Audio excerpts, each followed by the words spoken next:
오늘의 주요 뉴스입니다. 구미 산동읍의 한 아파트 공사 현장에 철근 구조물이 갑자기 무너져 내리는 사고가 발생했습니다. 다행히 인명피해는 없었지만 광주 아파트 신축 공사 붕괴 사고의 충격이 큰 터라 인근 주민들이 크게 놀랐습니다. 김천산업단지에서 외국인 근로자들을 중심으로 한 코로나19 집단 감염이 또 발생했습니다. 전문가들은 대책 마련이 시급하다고 지적하고 있습니다. 구미시의 인구가 지난 2017년 이후 5년 연속 감소세를 이어가며 당장 41만 명 선 지키기에도 빨간불이 켜졌습니다. 군의군의 대구 편입 법안이 2월 국회 임시회에 상정됩니다. 이번에 법안이 통과될 경우 5월 1일부터 대구 편입이 이뤄집니다.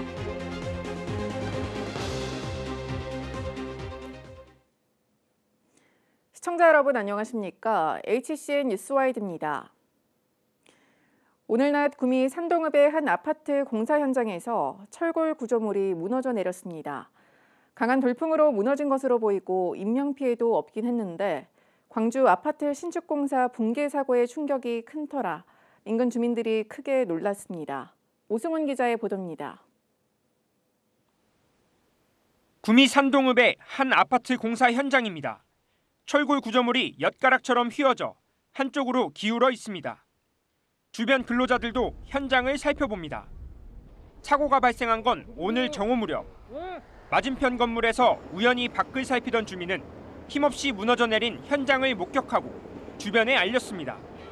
제가 예비 입주자라서 평상시에도 주방창으로 이렇게 자주 보는 편인데 그날 이제 오늘 아침에는 괜찮았었거든요. 근데 점심 때 12시 57분쯤에 전화가 와서 주방창 쪽에 그냥 우연히 보다가 발견하게 됐어요. 제보를 받고 출동한 구미시 산동읍의 한 아파트 공사 현장입니다. 보시는 것처럼 출입문이 닫혀 있어 내부를 들여다볼 수 없는 상황입니다. 사고가 난 곳은 지난해 말부터 한 건설사가 1,555가구 규모로 아파트를 신축하고 있는데 최근 필로티 구조물 위에 1층을 짓기 위해 거푸집을 설치하던 중이었습니다. 공사 현장 관계자는 오늘 낮 12시 30분쯤 순간 초속 15m가 넘는 강풍이 불어 구조물이 무너진 것으로 보고 있습니다.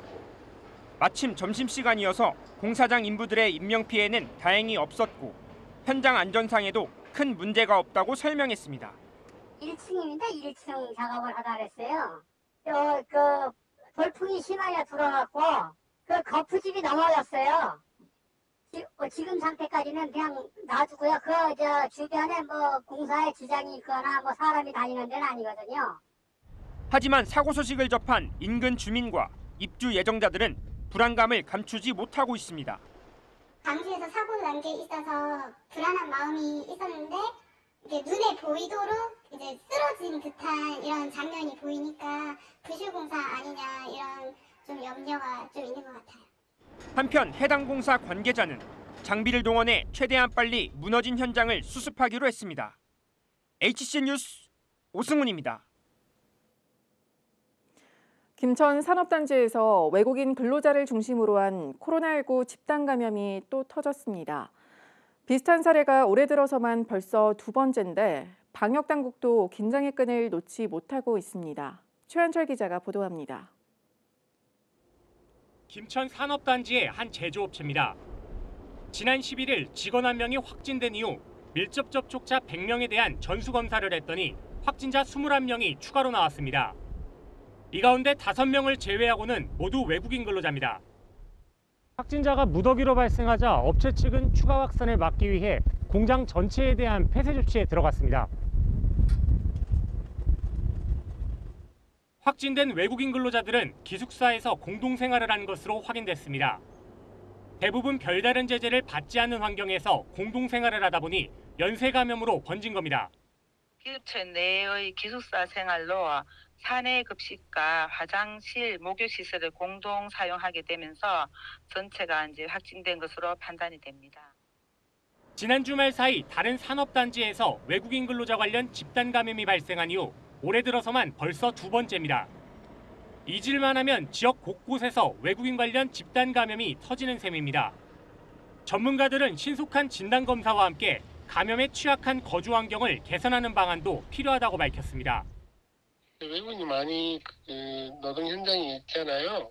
취약한 거주 환경이 참 문제가 되는 것 같아요. 집단적으로 많은 사람이 모여 있고 환기도 되지 않고 개별 위생하기도 어려운 그런 것들을 좀 개선해야 되는데 숙소를 제공하는 회사나 고용하고 있는 분들이 그 역할을 해야 될 것 같고요.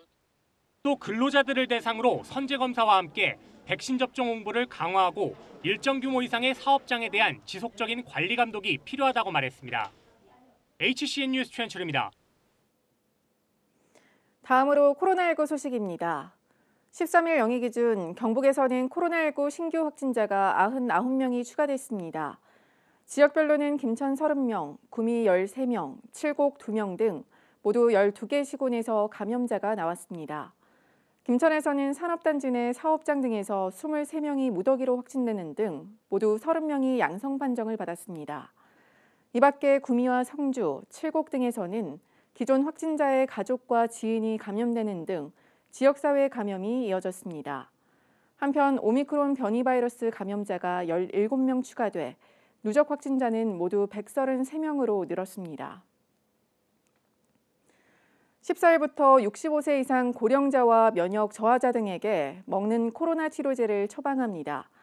우선 투약 대상은 재택치료자와 생활치료센터 입소자로 접종 여부와 상관없이 복용할 수 있습니다. 재택치료자가 비대면으로 진료를 받으면 처방 전이 약국에 전달되며 보호자가 먹는 치료제를 방문 수령하거나 지자체에서 집으로 배송합니다.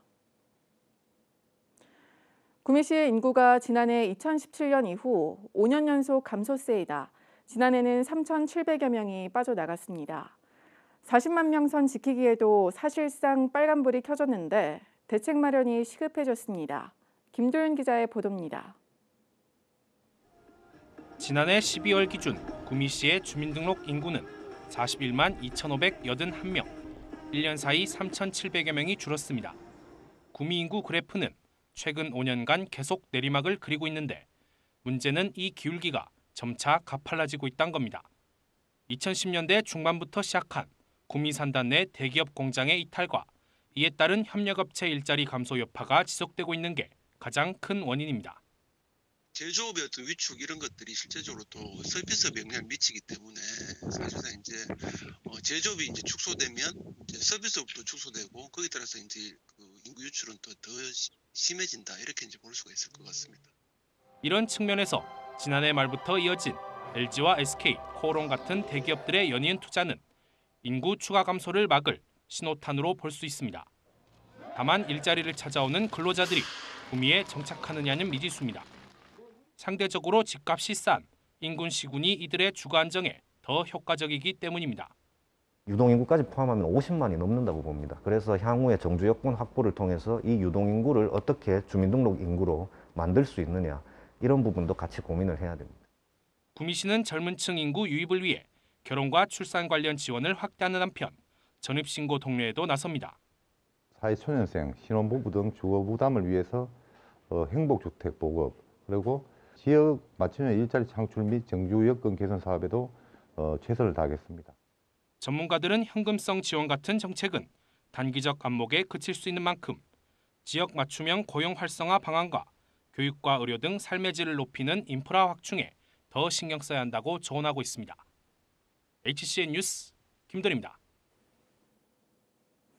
소기업 소상공인을 위한 방역물품 지원금 지급 신청이 오는 17일 시작됩니다. 식당과 카페, 유흥주점, 노래 연습장 등 지난달 정부의 특별 방역대책 추가 후속 조치에 따라 방역패스가 적용된 16개 업종이 대상으로 QR코드 확인용 단말기와 손세정제, 마스크 같은 방역물품 구입 비용이 업체당 최대 10만 원까지 지원됩니다. 접수 초기 신청자가 몰릴 것에 대비해 17일부터는 우선 사업자 등록번호 끝자리로 10부제를 적용합니다.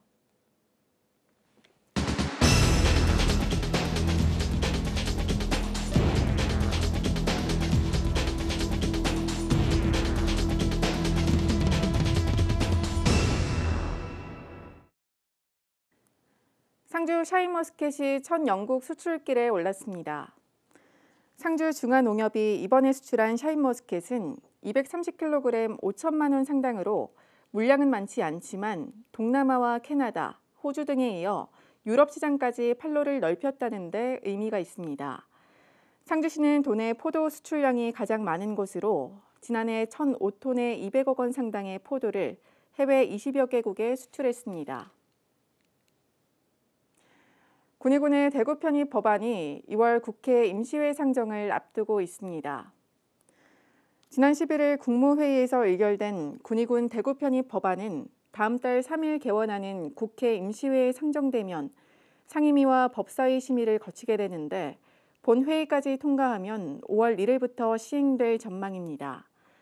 대구시와 경북도는 편입 법안의 2월 국회 통과를 위해 국회 논의 과정에 필요한 각종 자료와 근거 등을 제공할 계획입니다. 경북 지역 농축수산물 온라인 쇼핑몰 사이소가 지난해 역대 최대 매출을 올렸습니다. 사이소의 지난해 매출액은 249억 원으로 전년 매출액 163억 원보다 53%가 늘었습니다. 시군별 판매액은 영주와 안동, 상주가 가장 많았고 상품별로는 가공식품과 과일, 쌀 순서로 많았습니다. 경북도는 올해 매출 목표를 지난해보다 배로 늘어난 500억 원으로 잡고 있습니다. 상주시는 기농인의 안정적인 정착을 위해 다채로운 지원 사업을 추진합니다. 농식품 제조와 가공시설 신축 등 농업 창업 지원과 함께 주택의 구입과 신축, 증개축 등을 지원합니다. 대상자로 선정되면 농업 창업 자금은 최대 3억 원, 주택 구입 자금은 최대 7,500만 원까지 저리로 용자받을 수 있습니다. 경상북도가 청년을 채용하는 중소기업을 지원합니다. 지원 대상은 디지털 기기와 신소재 부품 등 주력 산업기업과 디자이너가 필요한 기업입니다. 주력 산업 분야에 418명, 디자인 분야는 10명의 채용을 지원하며 해당 기업에는 채용한 청년의 인건비 90%를 지원합니다. 청년에게는 2년간 매달 정착지원금 10만 원을 지원하고 2년 근무를 다 채우면 상여금 1,000만 원을 지급합니다. 14일 대구 경북 지역은 맑은 날씨가 예상됩니다. 이상으로 HCN 세로넷 방송 뉴스와이드를 마칩니다. 고맙습니다.